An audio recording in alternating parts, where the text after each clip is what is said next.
Since Cabrini Health Access, talaga namang papalapit na ang Kapaskuhan at sa lingwahe nating mga Pilipino, minsan napapadalas ang ating pagkain. Napapasarap, hindi natin namamalayan na napaparami na pala ang. Pero paano nga ba kung ang organ na ito ay masira? Kung ano ang topic natin this morning, let's watch this video.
That's right. Pag-uusapan natin ngayon kung ano nga ba ang kidney failure. So we invited one of our nephrologists, Dr. Erika Basilan. Good morning, Doc. Welcome po sa Cabrini Health Access. Hello, magandang umaga sa inyo lahat. Sa lahat po ng mga viewers, we invited you to join our discussion by typing your inquiries and mamaya sasagutin nga ni Dr. Erika. So, to start our conversation, Doc, can you define us what is kidney failure? Okay, so bago natin simulan kung ano ang kidney failure, alamin muna natin ano nga ba ang function ng kidneys. So, tayo ay may dalawang kidneys. At ang mga kidneys na to ay tumutulong para tanggalin ang mga lason sa katawan natin. So, pinifilter niya ang tubo natin, tinatanggal ng toxins at even yung excess na tubig sa katawan, tinatanggal din niya. So, ang kidney rin, importante rin sa pag-control ng blood pressure and gumagawa rin siya ng pulang dugo para sa ating katawan. So, knowing this, yung mga function ng kidney, pag nagkaroon tayo ng kidney failure, lahat ito nawawala. So, ang mga pasyente na may kidney failure, usually, anemic sila, nagtataas masyado ang blood pressure, at the same time, makikita nyo nagmamana sila kasi hindi nila matanggal lahat ng mga fluids or excess fluids sa katawan. So, pag dumating sa punto na yon, kung pwede ang pasyente, masasabi natin nagkaroon siya ng kidney failure. Pero ang kidney failure, pwede din kasi dalawang klase ito. Meron tayong acute kidney failure, meron din tayong chronic kidney failure. So, paano natin mapag-iiba itong dalawang kidney failure? So, ang acute kidney failure, usually nangyayari ito ng oras or araw lang, mabilis. Kapag gano'n, nakikita natin yung pasyente, bigla na lang nag-deteriorate yung kanyang kidneys. Ito ay nagre-reflect sa blood creatinine niya. Habang ang chronic kidney failure naman, nangyayari siya ng matagalan at dahan-dahan. And ito ay isang komplikasyon ng major na sakit ng pasyente like diabetes and hypertension.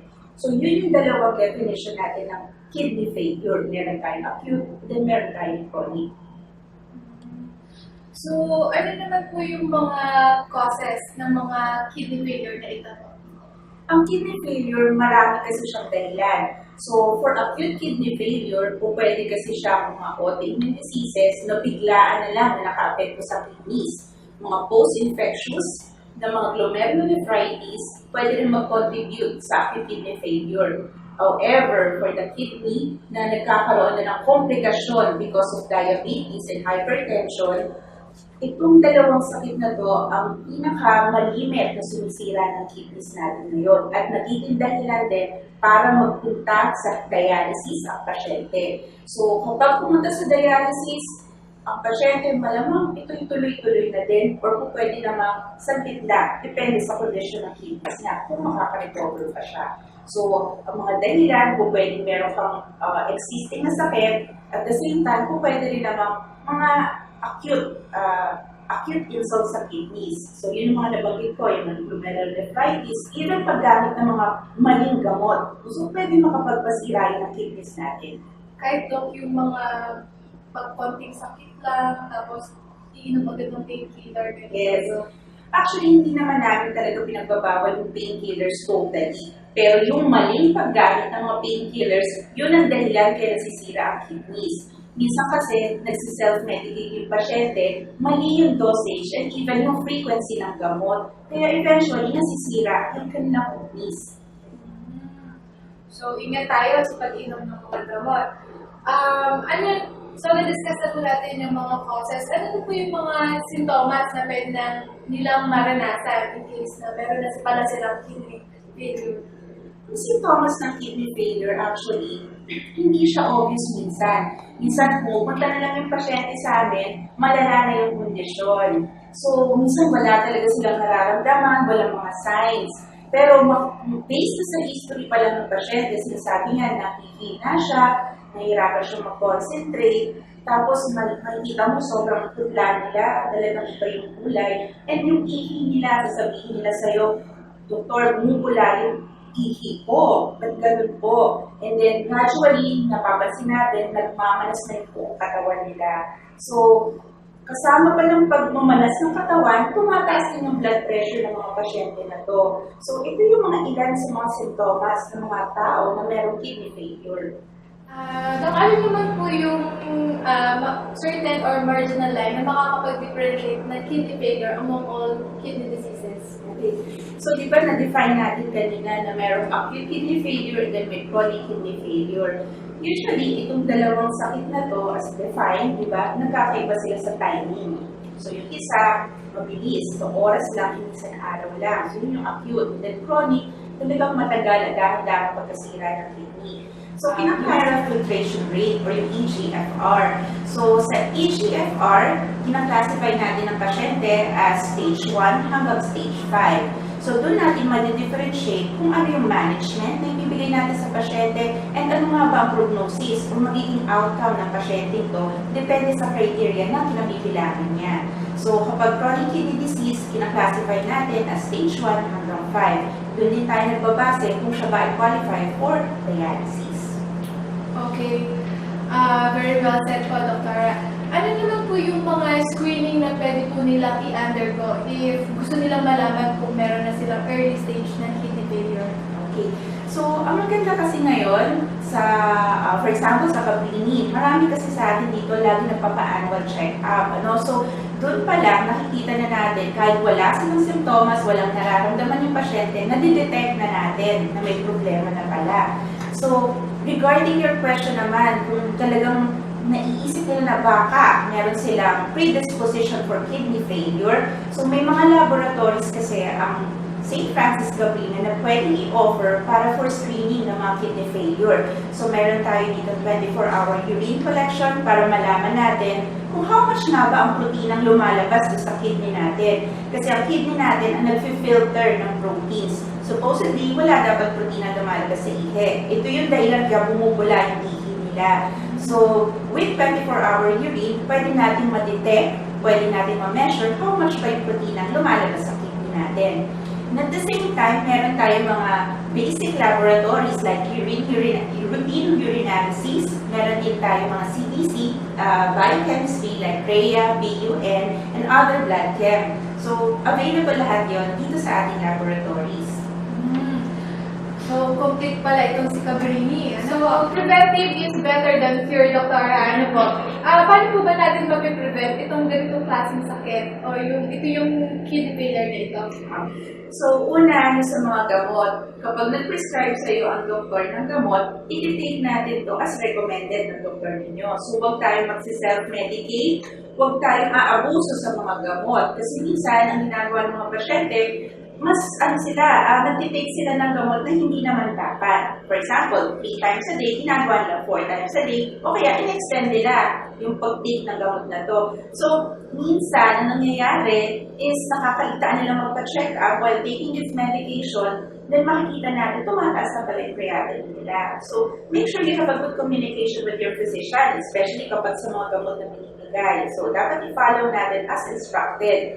Ngayon, for chronic kidney disease naman, sample would be yung diabetes and hypertension, kung pwede kasi silang ma-prevent by making magandang pattern sa diet. So, for example, huwag masyado maalat ang kainin natin, and then i-lessen lang natin yung protina sa diet like by taking yung less ng red meat. So, mga red meat like mga beef and pork, babawasan natin. Makakaiwas din tayo dito para mapababa din natin yung cholesterol levels natin. And if you have family history, for example, ng diabetes and hypertension and even stroke, kailangan maging aware ka din. So, dapat nagpapa-annual check-up ka para ma-detect na rin natin itong mga abnormalities sa kidney na mas maaga, even without symptoms. So, nandun ka na kagad sa screening and then nandun ka na rin sa point na inaalagaan mo na rin yung kalusugan mo. So, dapat mag-practice din tayo ng tamang diet, mag-exercise, and dapat well-hydrated. So, hindi tayo iinom na sobra ng soft drinks or mga sodas, and even yung mga preserve na mga drinks. So, hindi natin siya dapat gawing routine. So, dapat hydrate with water lang. So, safe na tayo doon. So, yun yung mga iba sa mga basic na preventive measures na magagawa natin. So, madami po pala yan, Doktora. Pero, how fast po kaya, Doktora, yung progression nitong kidney failure? So, kapag acute kidney failure, gusto natin kasi mag-recover kaagad yung kidneys with proper medication kasi, for example, mga rapid glomerulonephritis, with proper medication, pwede kasi silang mag-recover in just a few weeks, pwede. Basta tanggalin lang natin yung mga naging insult or proper treatment para sa glomerulonephritis. Ngayon, pag chronic kidney disease kasi, medyo matagal kasi yung magiging management. Kasi ang diabetes at hypertension, ito kasi is dahan-dahan ang sinisira yung kidneys natin.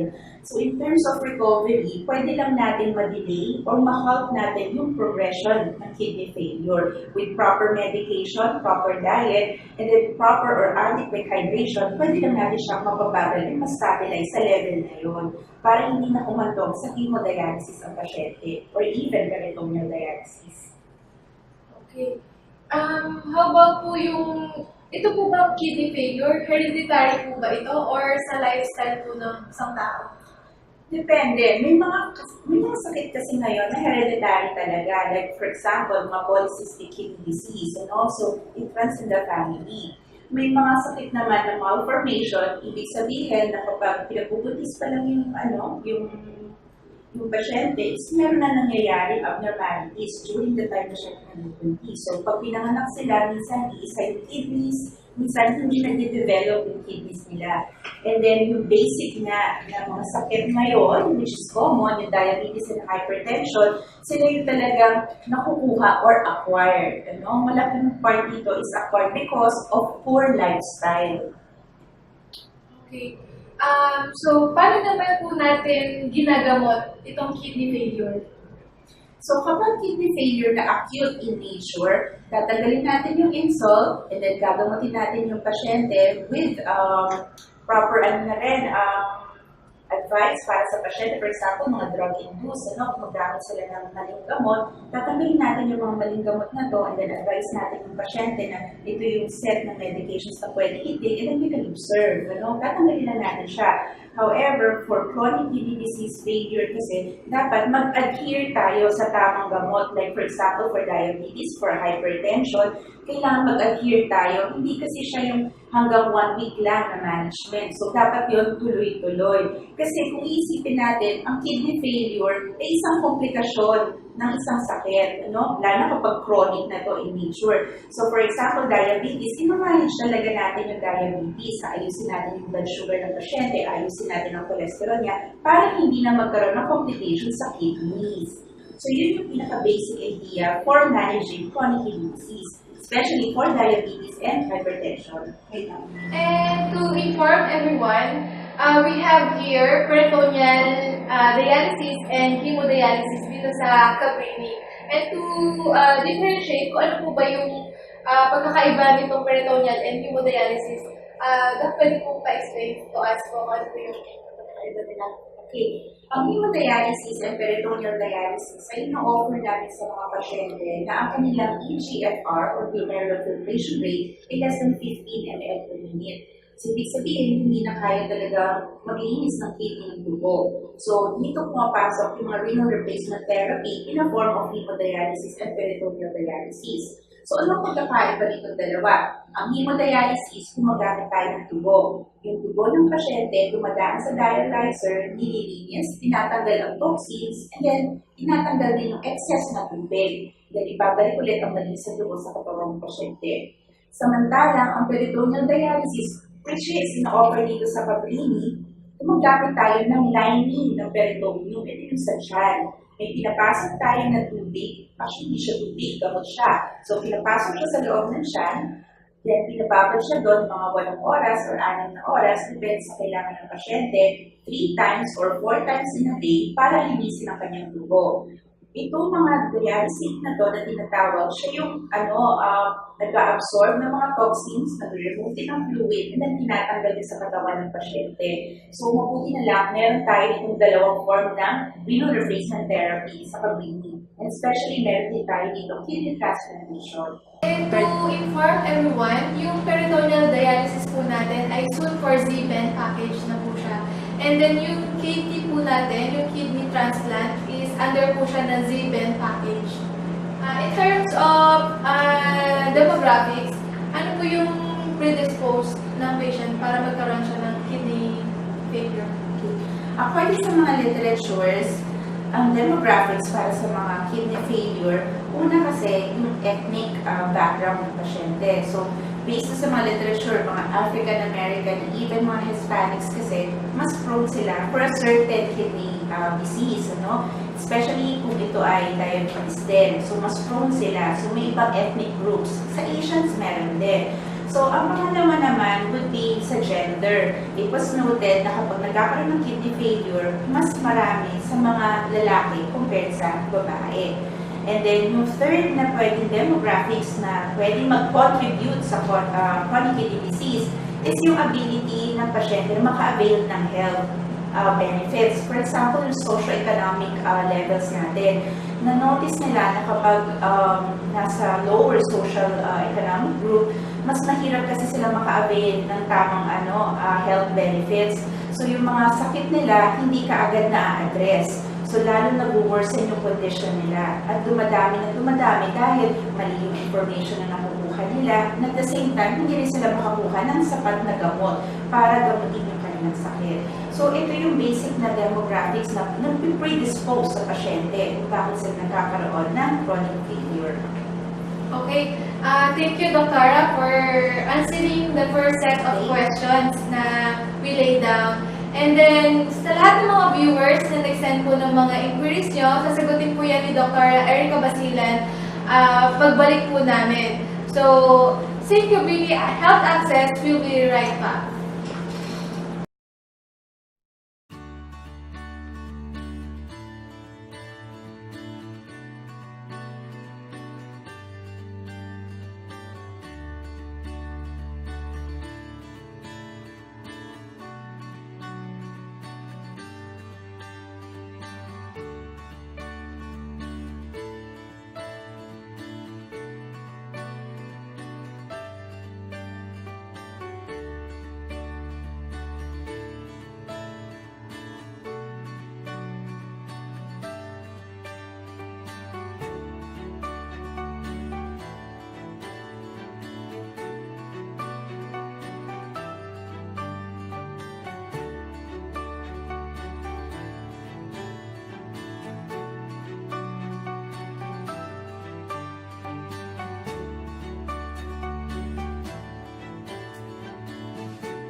Welcome back here at St. Cabrini Health Access. We still have here Dr. Erika Basilan and we're talking about kidney failure. So, sa mga late tuner, you can still send your question and inquiries and Dr. will answer it later. So, yung first question po natin ay nagaling kay Joseph. Ang sabi po niya, kapag po ba na-diagnose na may chronic kidney disease ang isang patient, lifetime na po ba ang pagda-dialysis? Okay. So, di ba nabanggit ko kanina na ang chronic kidney disease ay sinastage namin from 1 to 5. Ano? Pero kapag ito'y nangangailangan ng dialysis, ibig sabihin nasa stage 5 ka na ng chronic kidney disease. At kapag mag-advise ka ng iyong physician na magda-dialysis ka, most probably ito ay tuloy-tuloy na panghabang buhay. Unless kung mag-decide kayo na mag-kidney transplantation.